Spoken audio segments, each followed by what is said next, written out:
Assalamualaikum warahmatullahi wabarakatuh.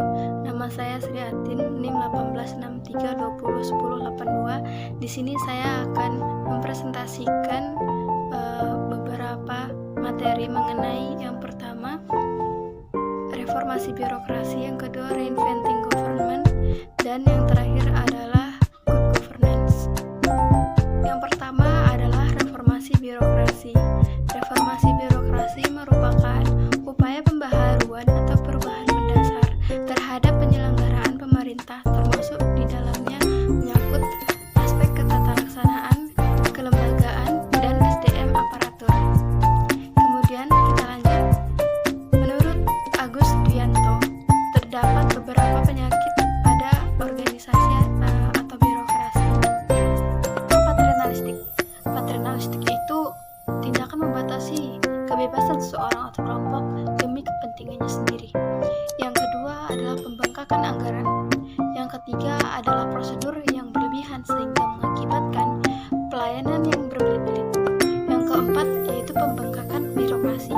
Pembengkakan birokrasi itu maksudnya adalah di mana suatu birokrasi terlalu banyak, strukturnya terlalu banyak, terlalu besar gitu, tapi fungsinya tidak berjalan sebagaimana mestinya, sehingga terjadilah tumpang tindih kekuasaan.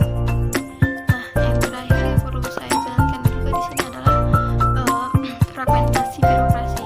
Fragmentasi birokrasi ini maksudnya adalah perpecahan birokrasinya. Kita bahas indikator pengukuran kinerja. Jadi menurut Agus Dwianto ada 3 indikator pengukuran kinerja. Yang pertama adalah produktivitas, yang kedua kualitas pelayanan, dan yang terakhir adalah responsivitas. Yang pertama tadi adalah produktivitas. Produktivitas itu adalah rasio antara input dan output.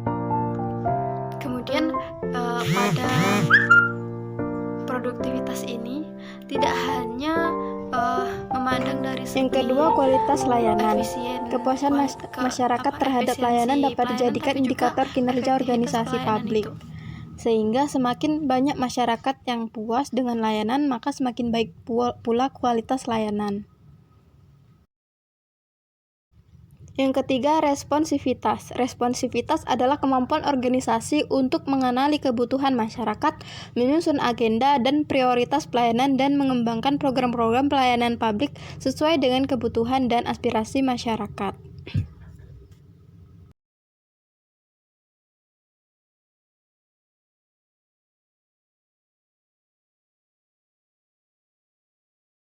Kita lanjut kepada materi selanjutnya, yaitu mengenai reinventing government.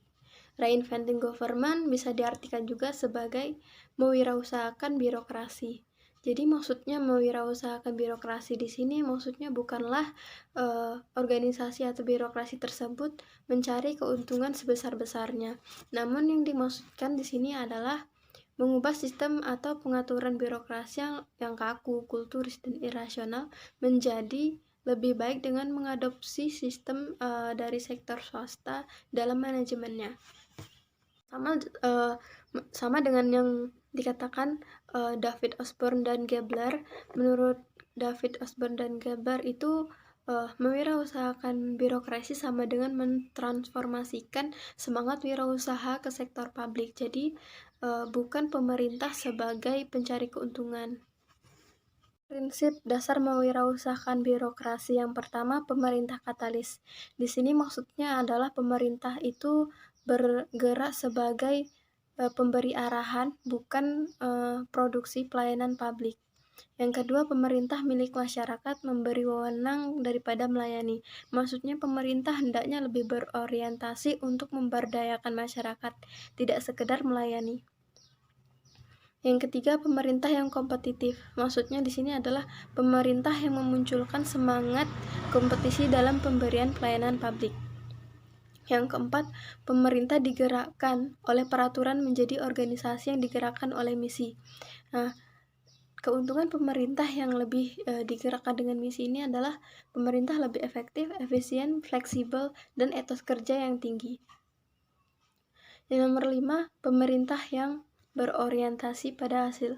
Maksudnya di sini adalah pemerintah berorientasi hasil mampu membiayai hasil bukan hanya membiayai masukan. 6. Pemerintah berorientasi pada pelanggan. Maksudnya di sini adalah pemerintah memenuhi kebutuhan pelanggan, bukan birokrasi. Nah, pelanggan di sini adalah masyarakat. Yang kemudian nomor 7, pemerintah yang wirausaha.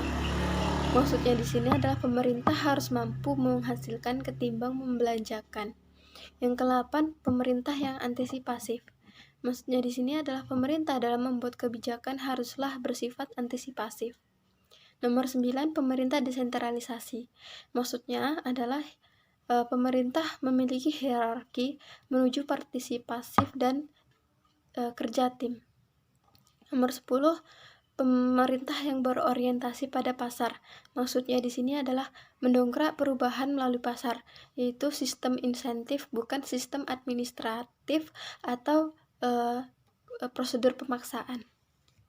Baiklah, lanjut kepada materi selanjutnya, yaitu mengenai good governance.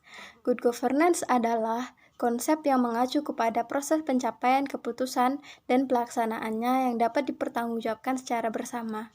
Secara singkatnya, good governance ini adalah pemerintah yang baik. Prinsip-prinsip good governance yang pertama yaitu partisipasi masyarakat. Jadi, masyarakat mempunyai suara dan pengambilan keputusan.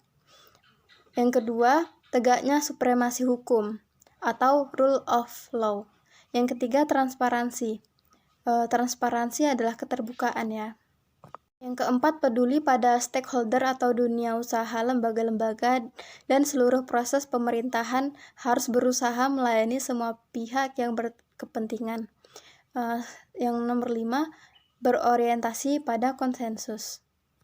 Maksudnya yakni keputusan apapun harus dilakukan melalui proses musyawarah melalui konsensus.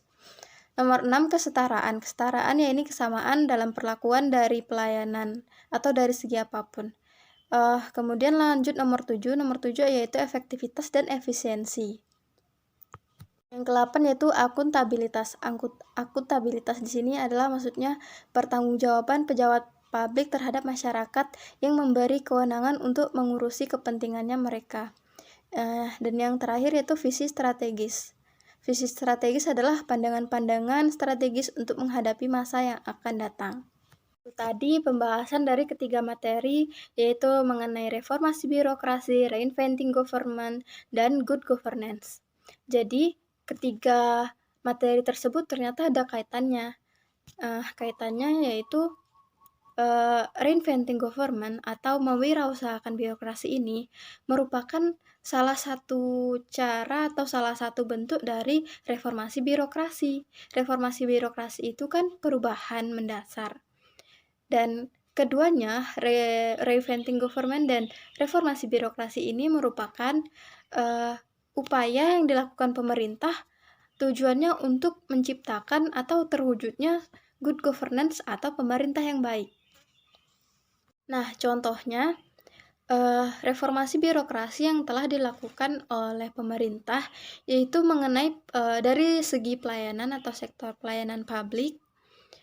Masyarakat kini tidak perlu mendatangi kantor-kantor untuk melakukan misalnya melakukan pengurusan pajak atau mengurus surat-surat dan lain-lain, karena mereka sudah bisa melakukannya secara online. Dan itu merupakan reformasi yang dilakukan pemerintah guna menciptakan pemerintah yang semakin baik ke depannya. Demikianlah penjelasan atau pemaparan dari saya. Mohon maaf jika banyak kekurangan. Wabillahi taufiq wal hidayah. Assalamualaikum warahmatullahi wabarakatuh.